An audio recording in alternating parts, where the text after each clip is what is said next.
through these different categories of what God's calling us to. The first is missional foundations.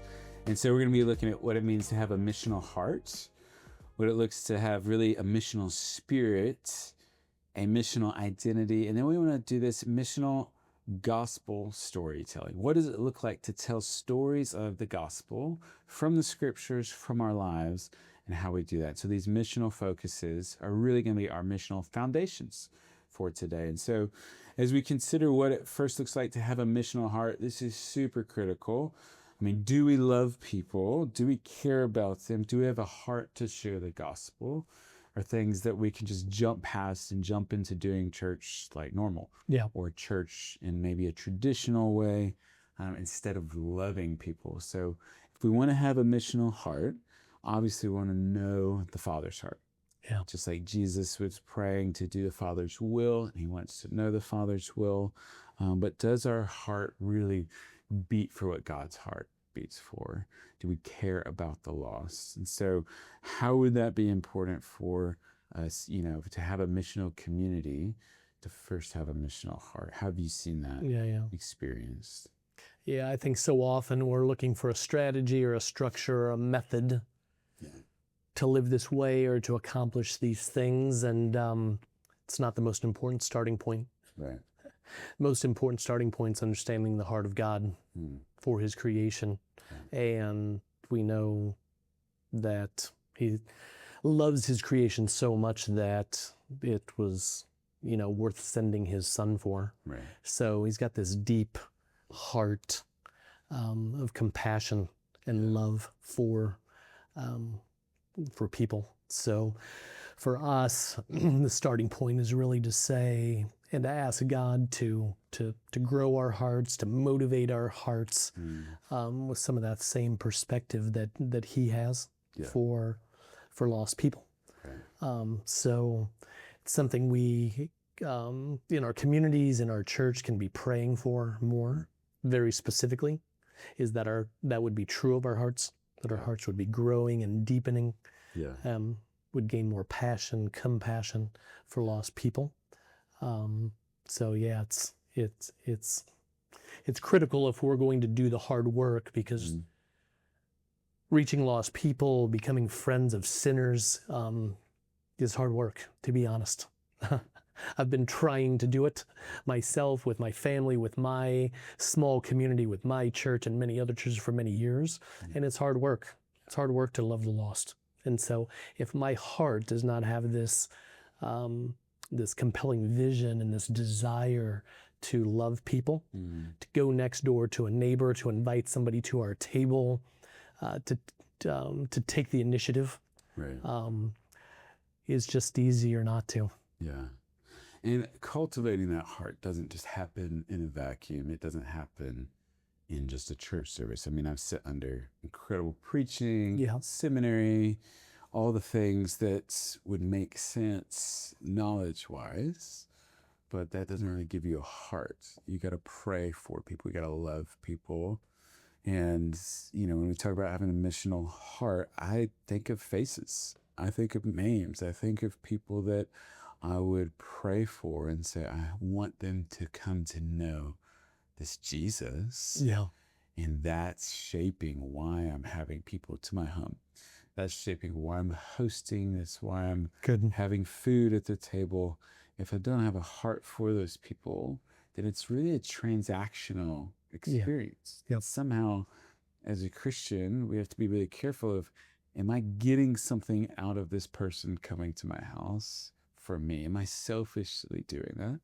Or do I have a heart to love somebody? I'm not using that person. I'm not doing anything like that for my ministry. Yeah. I'm saying I want to love them because Jesus first loved me. Good. And I can't really have a missional heart unless I'm receiving the heart of God. Yeah. And so I think that's been critical for us as we felt called to go. There's also this, when you go, you have to sit, you have to be, you have to welcome people in. Yeah. And that requires really being with Jesus and having his heart for people. Yeah. Otherwise, we're missing the point of those missional communities. We're probably missing out on depth with people. Yeah. And really getting to know people. So I think in that vein, when we want to have a heart like God does, we consider different passages like the Father's heart in Luke 15 and the prodigal son. Yeah. You know, he's got his arms wide open, welcoming this prodigal son who's gone and thrown away his whole inheritance, loving him, welcoming him back. And if that's what the kingdom of God is like, how many of our churches, how many of our missional communities actually throw our arms open for the lost or rebellious person? You know, and so I think that's a baseline foundation for us. Yeah. What does it look like to have a missional heart? Yeah. Well, I think the whole Luke 15, Jesus tells 3 parables there, I believe, for emphasis. Yeah. And like you said, the prodigal son is powerful, but then the lost sheep and the lost coin for emphasis is just communicating the deep, deep love and passion to find lost things. Right. I think that's why Jesus taught those 3 parables in that way. And it was actually when he was being confronted by the Pharisees for actually doing that. That was the context. It was in loving lost people that the Pharisees didn't like, and Jesus wanted to emphasize the point. This is why I've come, and this is what I desire for my followers, is to love in this way. And as we really pray into that, how would you encourage people to kind of join in loving others well? You know, what have you found beneficial for you and your families? You've said, hey, we want to choose to love people well. That's hard to keep doing that. I mean, Jesus had to get away and be with his Father. What encouragement would you have for somebody watching this to say, this is how I want to continue to love people? Because we're broken. We have to deal with our flesh and our sin. It's just a foundational, missional foundation. How do you keep that missional heart?